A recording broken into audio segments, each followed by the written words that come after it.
Hello, everybody, and welcome. My name is Richard Kearney. I'm a Senior Communications Officer with Legal Aid Alberta. On behalf of Legal Aid Alberta, I want to thank you all for joining us for this important presentation.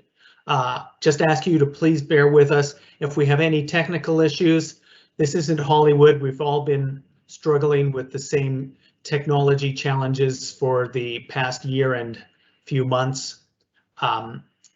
Wanted to let you know if you have questions during the presentation, please enter them into the team chat.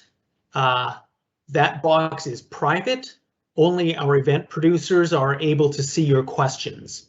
Members of our production team will curate the questions and we'll do our very best to get to them all.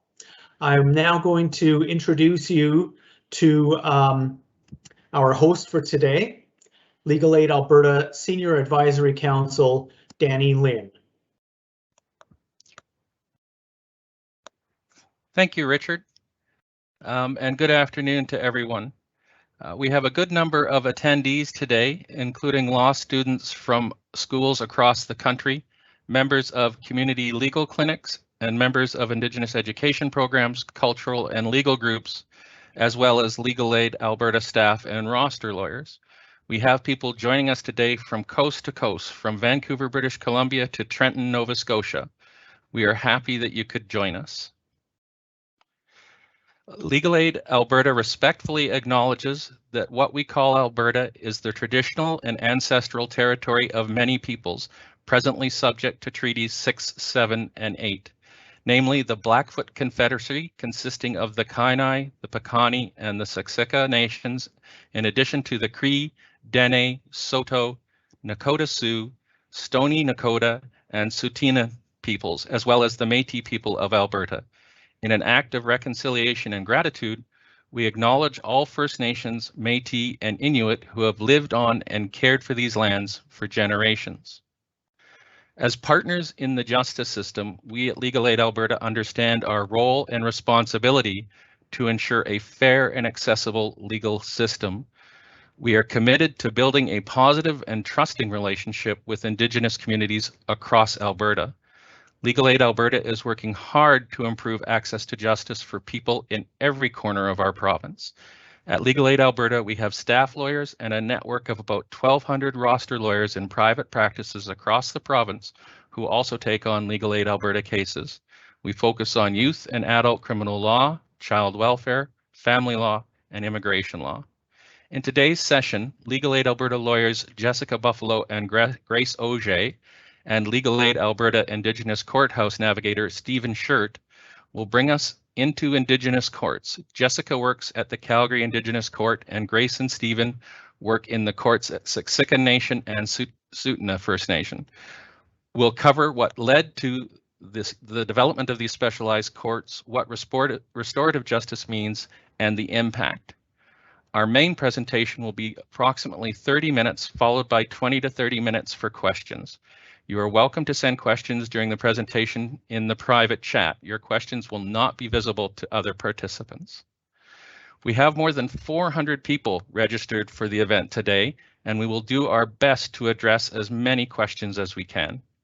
Please remember, this is not a forum to ask for legal advice about your personal situation. If you are in need of legal advice, please visit our website at legalaid.ab.ca.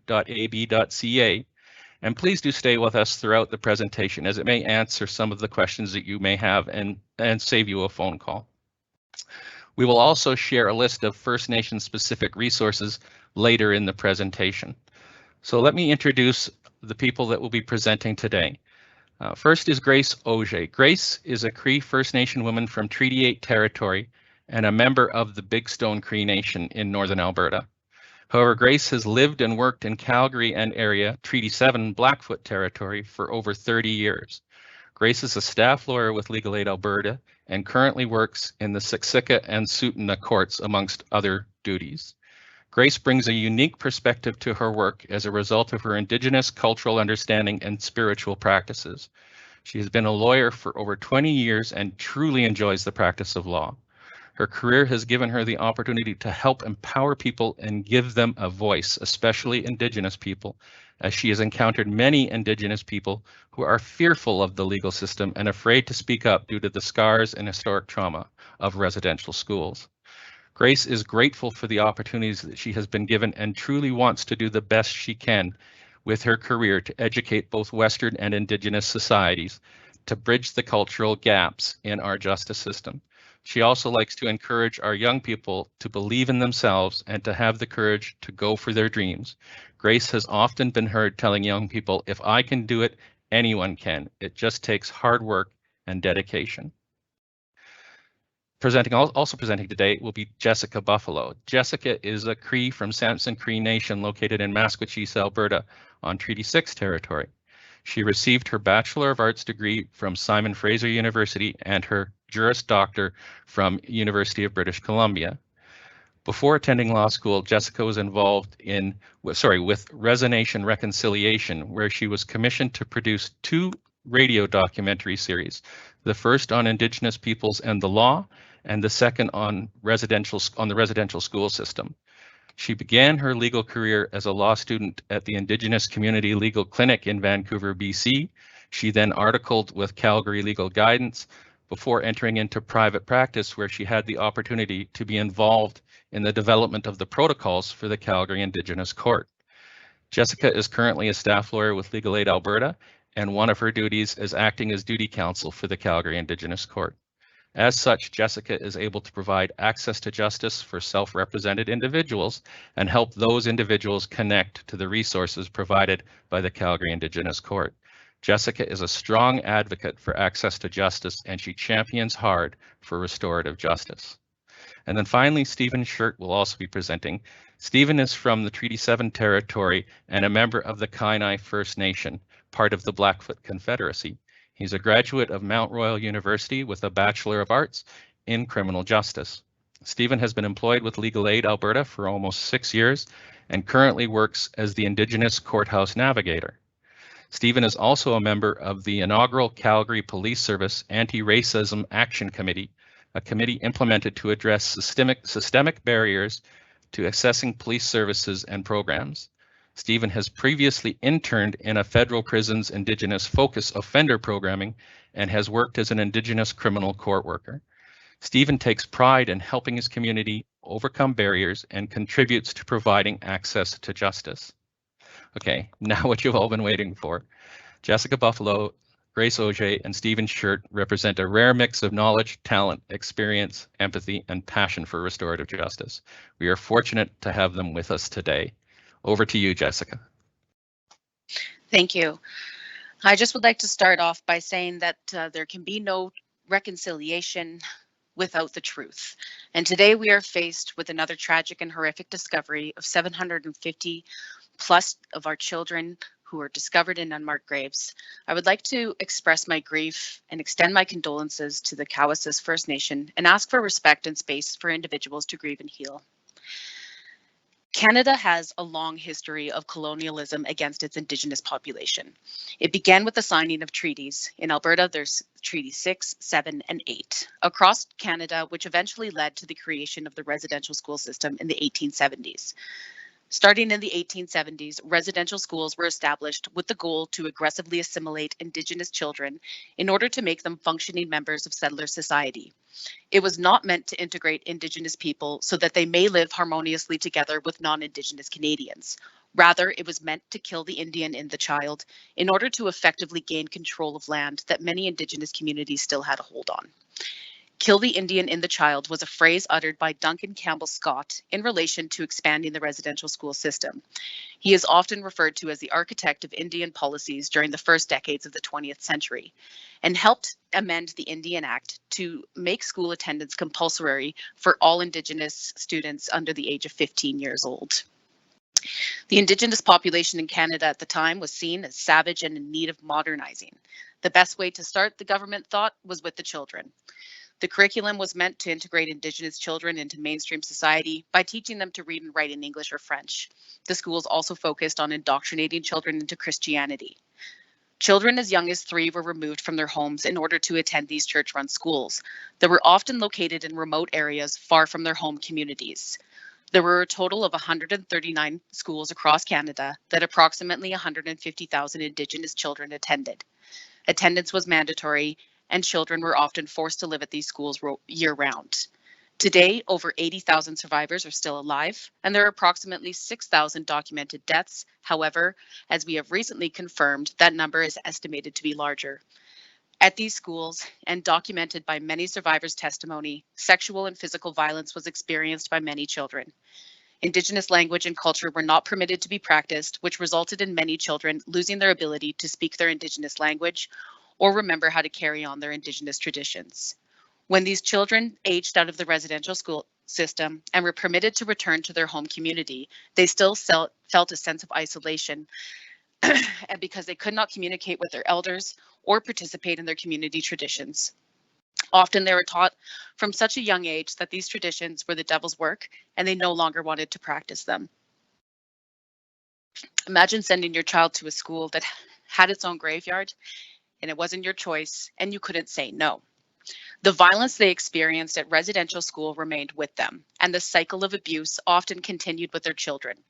Many adults began to self-medicate with alcohol and drugs, which led to addiction issues being rampant across reserves in Canada. The Canadian government was not taking responsibility or action to prevent more harm, and the violence on reserves kept escalating, which resulted in many children being taken away by the foster care system and eventually leading to entering the prison system. Family and community has always been an integral part of Indigenous culture. But when their children were mandatorily taken away to attend these schools, the family dynamic, the community, and their culture was irreparably harmed. This harm has been passed on from generation to generation for over 100 years. It was not until 2008, 12 years after the last residential school shut down, that Canada finally issued an apology, stating, "Today, we recognize that this policy of assimilation was wrong, has caused great harm, and has no place in our country." These harms, having been ignored for the entire 19th century, led to a lot of destructive behaviors that began to normalize on reserves. It did not end at the residential school survivors. The legacy of abuse carried on with their children and their children's children. These are known as intergenerational survivors, and the harms their parents and grandparents experienced directly affect them and their behavior. In 1999, the Supreme Court of Canada held that when it comes to Indigenous offenders, their historical backgrounds where the government interference caused trauma, such as residential schools, 60 Scoop, and the child welfare legislation, must be taken into consideration when deciding on sentence, and all alternatives to custodial sentence must be explored. This was codified in the Criminal Code under Section 718.2 sub E and is also known as the Gladue Principle. And it is something that the judge must take into consideration every single time they are sentencing an Indigenous person. This was further strengthened in R and Ippley in 2012, where the court reviewed and further emphasized the importance of the factors that the court needs to consider in sentencing Indigenous offenders. Things like cultural oppression, poverty, and the history of abuse in residential schools. Ippley provided judges with more of a guidance on how to apply these factors. Despite these two cases, the statistics regarding Indigenous offenders sentenced to custody continues to rise each year and has risen each year for the past 3 decades. For instance, the incarceration rate for Indigenous adults in Canada is 10 times higher than the incarceration rate of non-Indigenous peoples. The Indigenous rates for Indigenous people who are incarcerated on the federal level rises each year, despite Section 718.2 sub E. Despite being 5% of the overall Canadian population, Indigenous people still account for a disproportionate rate of admissions of sentence custody. Men representing 28% of admissions to sentence custody and females representing 42%. In 2018, those statistics were 26% and 38% respectively. This number increases every single year, and it has increased every single year for the past 3 decades. Specialized courts began to pop up in response to the lack of consideration being given to Indigenous offenders and the continued overrepresentation in the correctional institutions. Sixxica Court was established in 1998, followed by Sixxica Court in Calgary in 2000. The Gladue Courts were created in Toronto, and the Cree-speaking Court in Prince George were also established in 2001. The idea of an Indigenous Peoples Sentencing Court first came about in 2006 in New Westminster, which was created and presided over the Honourable Marion Buller, who was also the head commissioner of the Missing and Murdered Indigenous Women Girls Commission of Inquiry. She's a member of the Mistawasis First Nation. This court introduced healing plans and had a strong focus on rehabilitation and restorative justice. Once the accused had completed their healing plan, the charges were stayed and the court recognized the participant by incorporating an Indigenous customary tradition of the blanket ceremony. Since 2006, in British Columbia alone, the province has 6 Indigenous people sentencing courts located in North Vancouver, Kamloops, Duncan, Nicola Valley, Prince George, and Williams Lake. These courts all have different protocols. However, the one thing they have in common is that they take a holistic approach, recognizing the unique circumstances of Indigenous offenders within the framework of existing laws. The court provides support and healing to assist in rehabilitation and reduce recidivism. These models force the individual to take responsibility in such an intimate and interactive way that is not only repairing the harm committed to the victim and the community, but it is also repairing the harm the individual has committed on themselves. The individual is given a meaningful sense of accomplishment as well as a welcoming space within the judicial system. The Calgary Indigenous Court, or CIC as I will refer to it going forward, was created with these goals in mind: to reduce recidivism, reduce the over-incarceration of Indigenous peoples in the criminal justice system, and to reconnect or connect people with their culture and provide resources to allow them to heal from past trauma. Planning and discussion for CIC began in the spring of 2018, and the first sitting for CIC was on September 4th, 2019. Judge Creighton, an Indigenous judge from the Blackfoot Confederacy, used this as his last sitting before he retired, and it was an honor to witness. I will now discuss the layout and the operations of the court.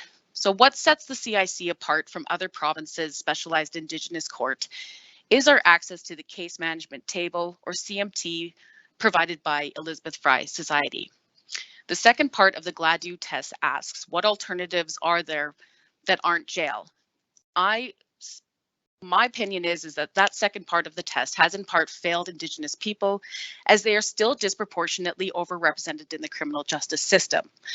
The CIC, with the assistance of the case management table, makes that part of the test more accessible, as there are various stakeholders, support workers, traditional knowledge keepers, and resources available to a participant who may not have the ability to explore this on their own, or counsel may not even have the ability to secure these resources for their clients.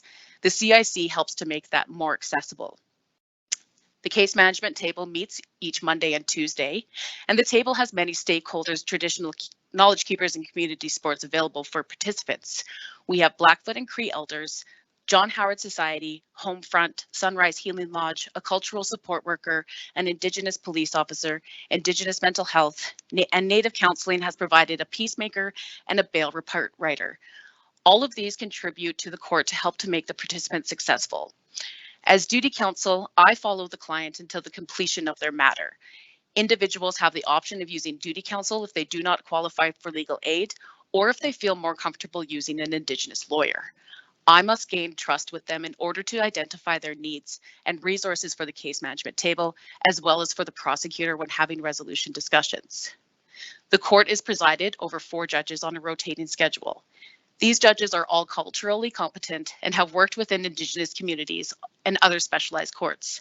Further to that, one of the judges is Indigenous and responsible for helping to develop and create the court, the Honourable Karen Crozier. This helps with consistency and also helps with the trust aspect, as the judges get to know the participant as they go through the process, rather than a different judge appearing each time. The courtroom itself is also unique and has been indigenized. The table is shaped in a circle, similar to that of a traditional sentencing circle. This means that each party in the court sits at the same level, including the judge. This is meaningful as it helps to create that welcoming space. Indigenous artwork adorns the walls, and a display case is full of artifacts, regalia, and other traditional pieces. Anecdotally, I've had the judge actually point out to some of those artifacts and the art and explain it to the client in a very culturally significant way. The medicine wheel, the 4 directions, and the representing colors are also present in the circle. The middle of the sentencing circle is sacred and traditionally reserved for knowledge keepers to enter to give a prayer. Once it is safe to do so, we anticipate that peacemaking will also start in the circle. Above the altar where the traditional knowledge keeper would offer a prayer are beams that are meant to represent the teepee, which is culturally and spiritually significant as the poles represent the trails that extend from the earth to the spirit world. I'm now going to talk about common misconceptions with the CIC. There is a lot that is expected of an individual who participates in this court. Some counsel believe that Indigenous people can only use this court. The court is appropriate to speak to bail and for dispositions. The individual must be willing to take responsibility for the behavior that got them in the court in the first place. Another common misconception is that you have to have a connection to your land base or your culture in order to participate. Dislocation and genocidal practices meant to remove Indigenous culture impacted a lot of Indigenous people to the point where we are sometimes connecting with their culture for the first time. The CIC's model is meant to be a healing model, which means that the individual does not need to work on the individual needs to do work on themselves in the realm of healing, be it an addiction treatment, family counseling, or some cultural work with an elder. Each individual is going to have a different plan as we are not a cookie cutter court.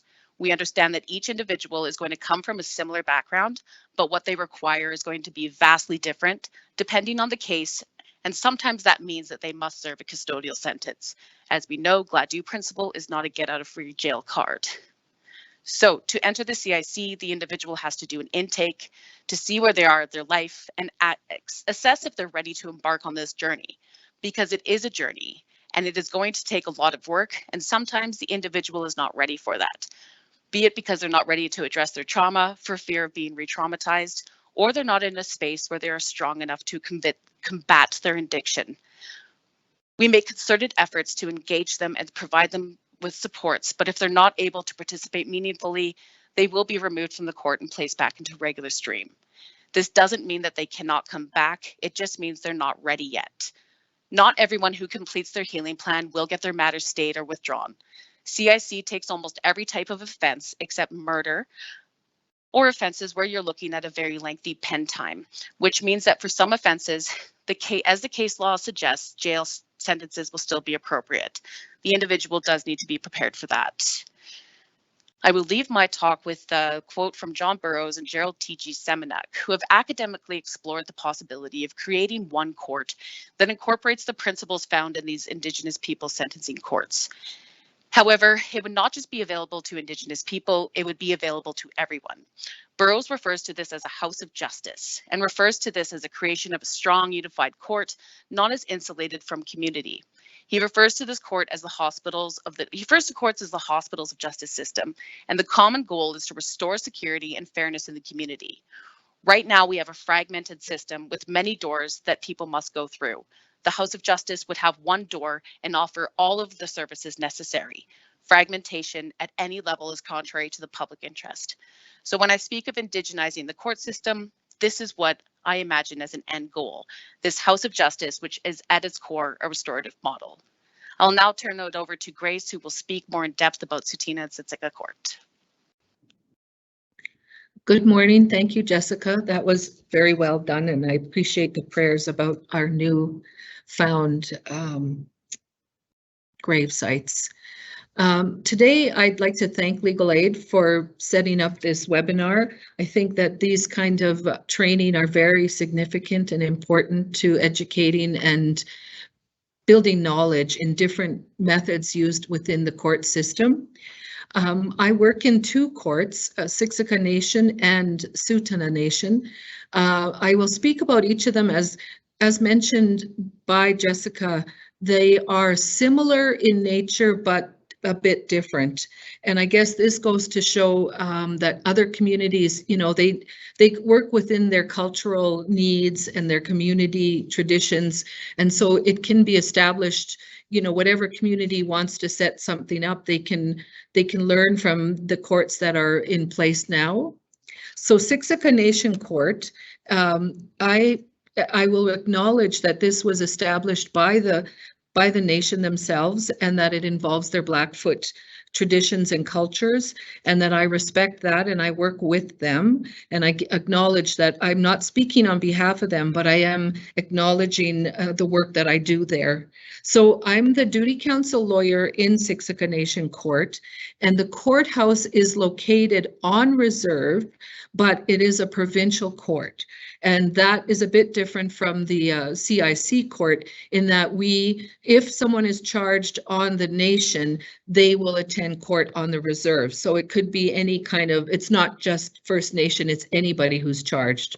So often in Sixxica, they have and I'm sorry if I pronounced the word wrong, it's called Escapimo, and it's a mediation program that has been developed and established by Sixxica Nation, and it involves the Blackfoot culture and their traditions and cultural practices. So the mediators are trained in the Blackfoot, the way that they've established it, and as well there's also elders who are part of the program. So how we use restorative justice in Sixxica is that it is pretty much open to anyone who would like to try alternatives, and I'll give an example of domestic court. If a domestic charges, if the couple is, 9 times out of 10, they have children, they want to work things out, well, they can be referred to the program, and in the program, the court gives permission to, because quite often when there's release conditions that allow for no contact, the court will amend the contact for the purposes of Escapimo. And so they will meet with the mediator, the elder, they come together and decide based on what happened, the facts of the situation, they'll decide what's the best course of action for healing, whether it's alcohol counseling, treatment, or anger management, domestic violence. And we are quite blessed in Sixxica in that they have many programs offered for their nation members to take advantage of. They have the Matrix program. There's several programs that are offered right on the nation. They don't have to go to Calgary. They can be right on the reserve and take advantage of the many programs that are offered for healing. There's counseling. And I don't think I mentioned, but Sixxica Nation is about 50 miles east of Calgary. So it's, it's not a close distance to the city. So for a lot of people, this is a very good opportunity as they don't have to drive into the city. They can take advantage of the programs on the nation. So in our system, we do have, similar to CIC, in that all the people that work within the court, there's court worker, probation, Escapimo staff,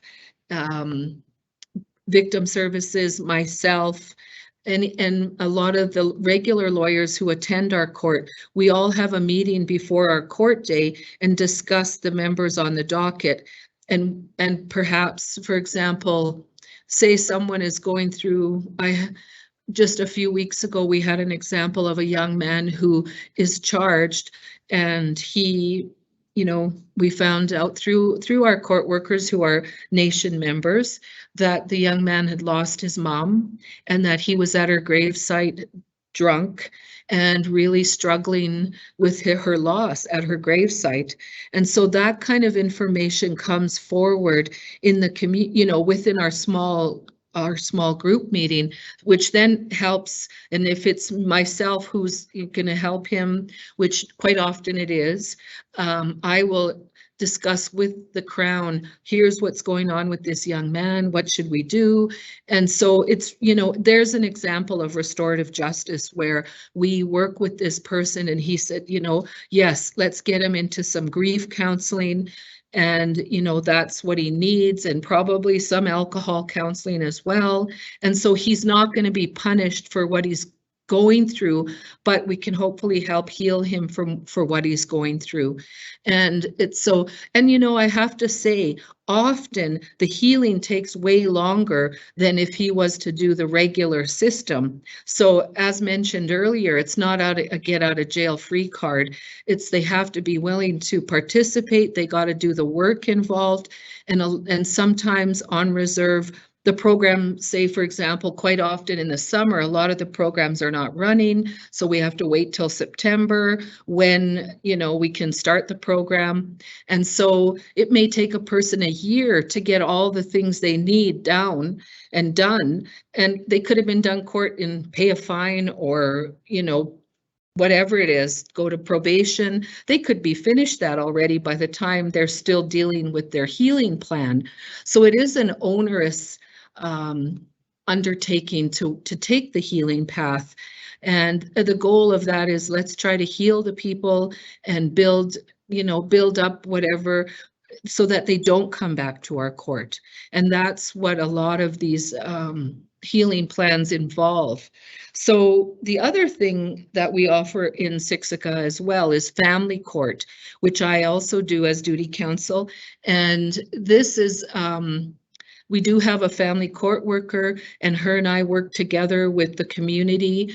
And the nice thing about it is it doesn't have to be just on the day of court. Again, we can work ahead of time with people and families to figure out, you know, what to do. And we often take advantage of escapimokeks. Quite often it's about definitely child welfare, but also quite often it's grandparents who are raising their grandchildren, and mom and dad want visitation, or, you know, and of course there's animosity which has led to the court. And so we can refer that family to escapimokeks if they're interested, which can help bridge the gap between the families and try and work together to understand each other and to, you know, come to a resolution that's a lot more suitable to everybody, rather than the court just making the decision for the family. So we do have many options for the people who reside on the nation, and not everybody's aware of all the options until they end up in the court, and then it's our job to educate them about their various options that are available for them. And so restorative justice is time consuming. It's something that takes more time than the average, and it's something that everybody involved in the court is aware of: the judge, the Crown, myself, and other lawyers that are involved. So it's not it's not quick. It is a lot of work, and working together with the court system. Now, the next court is the Tsuut'ina Nation Court, and they are another provincial court that is on reserve, and they do have a healing process as well. But they also, again, have to take anyone who's charged on the nation. And we do get quite a few people that are charged that are not from the nation, because they do have a casino on their land. And so quite often there's a lot of charges resulting out of the casino. But I can say they have what's called the Peacemaker program, which again is based on their Tsuut'ina Nation cultural spiritual practices. And so I'm not speaking for them, but I do acknowledge that I work with them, and I respect that they have their traditional methods of working with their program. So we have a system similar again to CIC, where we do get all of the parties that work with the court together before court. We discuss every individual on the docket, and we come up with a plan. For example, you know, if there's someone we say, okay, that person can be referred to peacemaking, they're a good candidate, or no, I don't think that person's ready. And because we have people who work and live and are from the nation, they're aware of, you know, the circumstances, which really helps guide us about what would be a good plan of action. The Peacemaker program, it is open as well. Tsuut'ina Nation has a trespassing bylaw, and this is just an example of how they will offer the Peacemaker program to them. If they're charged with trespassing, they have a choice of pay a fine, or would they be interested in taking peacemaking? Now, peacemaking for the trespassers is a few, think it's a one-day workshop where they learn about the community, they learn about the traditions, they learn about the land respect. And so it's a real educating opportunity for people who have trespassed. And then they understand better why they've created, and Tsuut'ina Nation is just west of Calgary, right on the edge of Calgary, the city of Calgary. So they do have a lot of issues with regards to trespassing. And one of them is that Tsuut'ina, for example, Tsuut'ina is responsible financially for the upkeep of their roads. The provincial government is not responsible. And so this is something that the trespassers will learn, and then it helps them to understand why, you know, this matters to them, and that it is not public land, it's private land. And so quite often, most people from my experience in the court have offered to do the Peacemaker program, which is really a wonderful opportunity for them to learn. And then so it isn't just for nation members, but the nation members do have more of a healing, you know, process with the Peacemaker program. They are as similar to CIC. Even with Escapimo-Keeks and Sixxica, they do have to be willing to accept responsibility, work to the goals of healing. And sometimes people don't want to, sometimes they just want to be done, and that's okay too. But at least they've got the opportunity at this time to have alternatives to the regular system. So I think we're very fortunate in Treaty 7 area to have these courts that have taken advantage.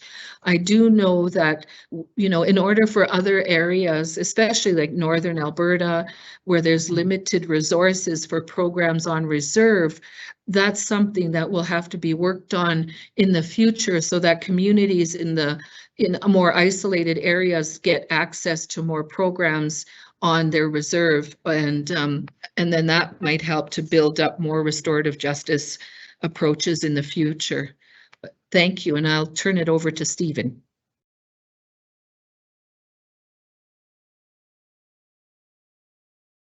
Thank you, Grace. Thank you to everyone for joining us today. So I'm going to be talking about intergenerational trauma in Indigenous communities.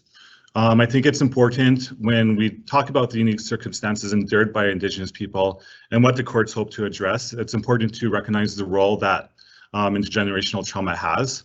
The effect it has on Indigenous individuals and communities is devastating and creates a cycle of disparity.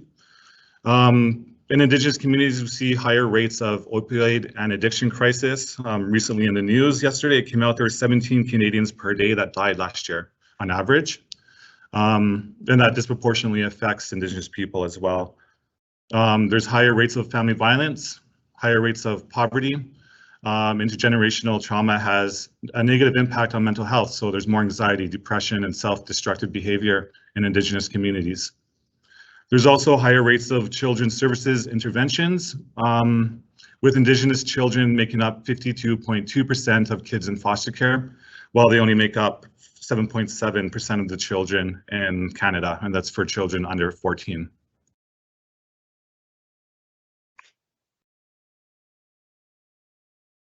So restorative justice empowers an individual to reduce and overcome the effects of intergenerational trauma. The resources offered as part of Healing Plan will provide the individuals with tools to prevent reoffending, and the healing offered will help everyone in the family and potentially generations.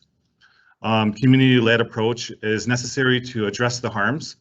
So as we talked about, the main community partners in each respective court, so there would be Sixxica Peacemaking program, the Tsuut'ina Peacemaking program, or the case management table in the Calgary Indigenous Court. And just to provide a recap of what we talked about today, about restorative justice and Indigenous courts. Restorative justice creates a more equitable justice system. It has meaningful outcomes for residential school survivors and intergenerational survivors. It addresses the disproportionate representation of Indigenous people in the justice system. It holds the accused accountable while offering supports for healing. And it's in line with the TRC calls to action and missing and murdered Indigenous women and girls calls to justice. It also utilizes local Indigenous community-led programs and supports at the table. And the last slide is about community resources. There are a number of Indigenous initiatives taking place throughout the province. Native Counseling Services of Alberta has court workers throughout the province of Alberta. You may also contact your local band office for Indigenous court work programs and more information on band advocates for people who are going through the courts. And during this time, it's also important to have the Indian Residential School Crisis Line number available to you or your family. Or you may contact Legal Aid Alberta for any court matters. And that concludes our presentation. Thank you very much, Grace, Jessica, and Stephen. We have some questions that have come in, and so I'll just throw them out to the three of you and see where we go. So the first question has anyone tried to use the Gladue principles in the context of a child welfare proceeding, especially now with Bill C-92 in place? I can answer that. With my, are we getting echo? Sorry. Sorry about the technology. With my experience in Sixxica Family Court, quite often, because it's on the First Nation and we do have regular judges, usually the factors are taken into account broadly because they're, because of our regular judge. And I think that it does look at the healing process, and most of the child welfare workers are from the nation or First Nation child welfare workers. And so everybody that's working is familiar with the Gladue factors. And so yes and no, I think it's not as direct as the sentencing factors, but those general, like their family history, what they've been through, what the family's about, the history of the grandparents and the parents. So it does take into account those factors. So I don't know if that helps, but that's my understanding so far with regards to that. Thank you, Grace. Another question that we have, I guess this one's for Jessica because it's on Calgary Indigenous Court. Does a matter only go before the court when a decision is going to be made, like summary disposition or bail, or can clients have multiple appearances and adjournments while working on their healing plans? So typically, this was before the pandemic, so obviously we have changed it a bit, but the individual has 4 appearances or for, I think, 3 or 4 months for resolution or to make extensive efforts on their healing plan. But because of the pandemic, that has been lengthened. Like I have one individual and he's been in the court working on his healing plan since November 2019. So the individual does not just come in there for sentencing. They come in there to start working on their healing plan, get onto that journey to heal. And then once they're ready for resolution, then that's when we start having the ECR discussions. So the sentencing is the very last component of the court. Thank you. I have another question that the individual's asking. In Nunavut, there was a federal program review of a pilot program similar to, and forgive my pronunciation, Askapimokiks, which objected to the use of culturally specific mediation in domestic violence cases.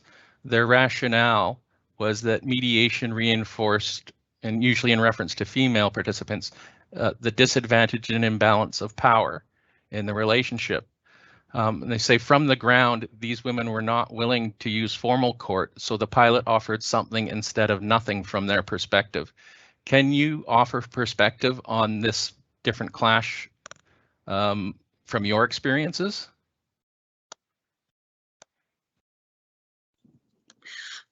It's Grace speaking. I guess from my experience with Askapimokiks, it is in the Blackfoot culture, and most of the participants are from the nation. However, if it's a spouse that comes from another nation, which happens quite often, either the wife or the husband is from somewhere else, they are welcome to participate. It's not something that has to be strictly Blackfoot ways. The elder will often take into account the other party and, you know, and mend whatever they feel is appropriate. And everything is done by way of consensus, that both parties have to be willing to participate and work together for the betterment of their relationship, for their family. It isn't totally based on the charge before the court. It's based on how can we, and this is something that I often share with the participants is, you know, if it's so that hopefully next time, because marriages have disagreements, so we try to give you the tools to help you to resolve your differences in a more functional and a more congenial method that is, you know, won't let you get back to court again, gives you better tools to resolve your disagreements. So I don't know if that answers the question, but that's how it's done in Sixxica. Thanks, Grace. So here's a question. I'm going to combine two questions on this one.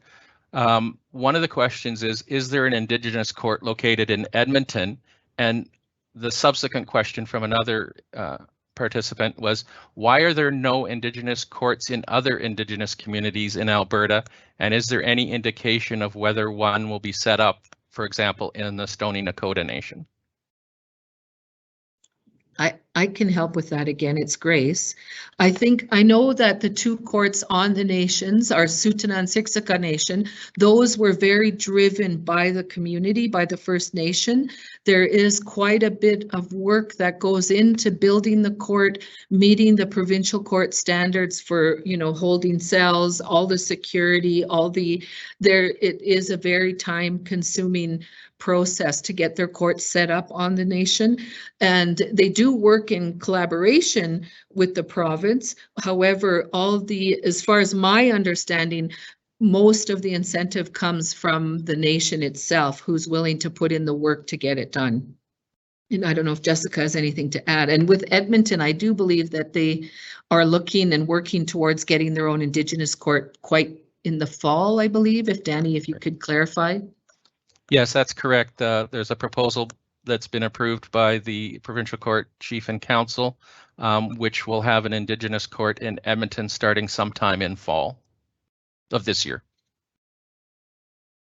Sorry, Jessica, I didn't mean to speak over you, whether or not you had some comments. I guess my only comment would be that with these Indigenous courts, it is great that, you know, Calgary Indigenous Court opened up and that the Edmonton Court is following, and hopefully the other prairie provinces will follow. But you do need to remember that these courts shouldn't have to exist, because the Gladue principle should be enough. But that is the one thing, is that these courts should not have to exist. We should not have to have a specialized court to prevent the overrepresentation of Indigenous people. It should just be done automatically in regular stream courts. Thank you. My next question is, if victims want to be involved in the healing process, are there channels for their participation in the healing of the accused? So I can start with that one. With the healing plan in the Calgary Indigenous Court, we have home front services, and there's an Indigenous woman for that, and she reaches out to the victim and we get our information from the victim on what sort of conditions they still want in place, what they want to see the person go through, so counseling, treatment, and we take and the Crown takes what that victim says. And we also have a peacemaker, and the peacemaker also ensures that that victim's voice is heard. So the victim does have a spot in the court to have their matter and have their sentiments heard as well. So that's one thing that sort of falls in the regular stream court, as you would just get an victim impact statement read. This individual actually can come and speak with the judge and make some suggestions as well. Grace. And I can add to that. I know both in Sixxica and Tsuut'ina, if the victim is wanting to participate in the mediation, the Escapimo Kicks program, they are more than welcome. In fact, they encourage it so that both parties are growing and learning, and you know, and both parties can agree to what they want to work on. And the program is offered to both parties. If, you know, say the victim wants to take some counseling, yes, by all means, and the accused wants to do, you know, elders mentoring, when they come together for the mediation, they both can agree on what needs to be worked on for the family. So they have a very active role if they choose to, and they quite often will go through victim services first, but when the accused is referred to the Escapimo-Keeks program or peacemaking, the peacemaker or the Escapimo-Keeks contact person will reach out to the victim and say, are you interested? Would you like to participate? And that's where they can be given their choice. And it is encouraged, if possible, that they both attend. It does help the family dynamics. Thank you. Thank you.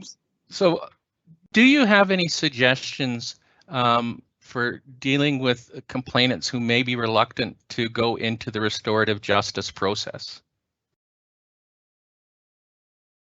At the Calgary Indigenous Courts, the complainant has the option of using a proxy.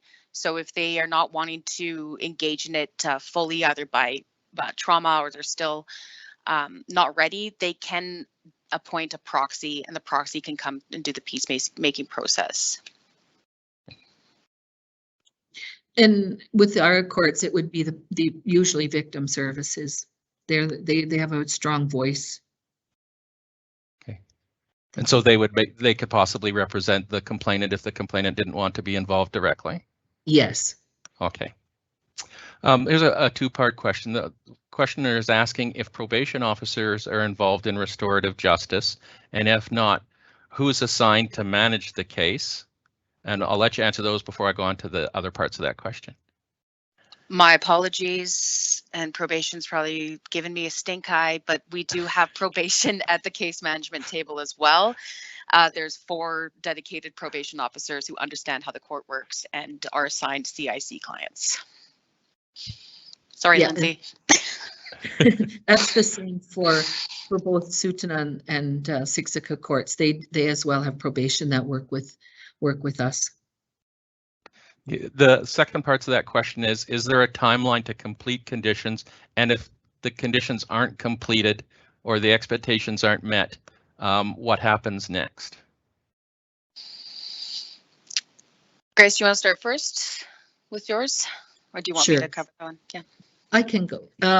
Well, on the reserve, it depends on when the program's offered. Sometimes, like I mentioned before, they're not offered all the time. So we may have to be a little longer in waiting for, say, matrix to start or anger management. So depending on what programs they need to take part in, it may take a little longer to complete what they have to do, and the court will work with us. We just speak to it regularly, sometimes once a month, get the update from the peacemaker as to, you know, I need another month, or whatever the update is. So it is respected that it may not happen quickly. And it's similar in CIC. As long as there is meaningful efforts to engage in their healing plan, the matter will go over as long as there's positive reports. So there is an expectation that matters should be wrapped up within a time frame, but we all understand that that time frame cannot be expected to be met by every single individual. So it's going to take a lot of time. As long as the judge can see that this person is engaged and is healing, they are more than willing to extend the time frame that it takes. Excellent. Jessica, you're going to like this question. Is there an opportunity for college students to visit the CIC or Tsuut'ina courts to learn and speak with justice professionals? This would be a fantastic opportunity for my students. Yes, there is. However, right now, because of COVID, courts are all restricted. But before the pandemic shut down the courts, there were students coming in and shadowing or observing the court process. So it is open on Wednesdays from 9 until yesterday went until I think 6 p.m. So, but as long as you reach out to the judge, have permission, then I don't see an issue with that. I think it would probably be encouraged that people the court would be more than happy to have people come and observe and ask questions after court is finished. Yeah, I might even make you sit beside me and make some submissions. Next question is, we have time for more? Yeah, we have a bit more time. How and to who do we ask for restorative justice process if we are supporting an Indigenous client who has been accused of a crime? The Crown Prosecutor. Yeah. That's short and sweet. And if they don't, then you could put it before the judge, you know, when you're speaking to it in court. But my experience is most Crown are willing to work with you. And, you know, if you put a proposal to them about you'd like to do certain thing, a healing plan or whatever it is your plan is with your client, even treatment, for example, you know, if your client's planning on attending treatment, you work with the court, and my experience is they've been more than willing to work with you. Because we do also do downtown courtrooms that are not strictly Indigenous. And so my experience is they will work with you. And Jessica, for Calgary Indigenous Court, it's just a matter of adjourning the matter into the Calgary Indigenous Court from a regular courtroom, is it not? Yes, so as long as you self-identify as Indigenous and you are wanting to take responsibility for the offense, you can move your matter into the Calgary Indigenous Court. Except unless it's a section 469 criminal code offense, those are the only ones that we do not take. So murder, piracy, intimidation, treason, no. So we have perhaps a minute or more for one more question. I'm just going to find one here that perhaps can be answered relatively shortly. Of overall cases before the court, what percentage are handled through restorative processes in the courts that you serve? I wish I had an answer to that. I could say, because we do, like, we're provincial court on reserve, I think a good portion are open to the option of taking advantage of the healing plan. So I can't give you a percentage because we don't keep track of percentages, but it is a good percentage of people. If they're given the option, they do take advantage of it. Yeah, if it's put in that way, when I go to other courtrooms and speak with Indigenous people and ask them if they are interested in this, I would say 8 out of 10 are interested in moving into CIC. Great, thank you. So I'm sorry, there's other questions, but we're out of time. So for those of you that had questions, we're more than happy to answer them. I just ask that if your question wasn't answered, could you email it to communications@legalaid.ab.ca and we will answer your question. I just wanted to also remind people that they can visit our website for information about our services, and that a survey will be sent out to you shortly. We would appreciate it if you'd take the time to fill that out, as it helps us deliver more programming like today's sessions. And I want to give a big thank you to the presenters today for providing us with this wonderful information, and to thank you all for attending our sessions. So thank you very much.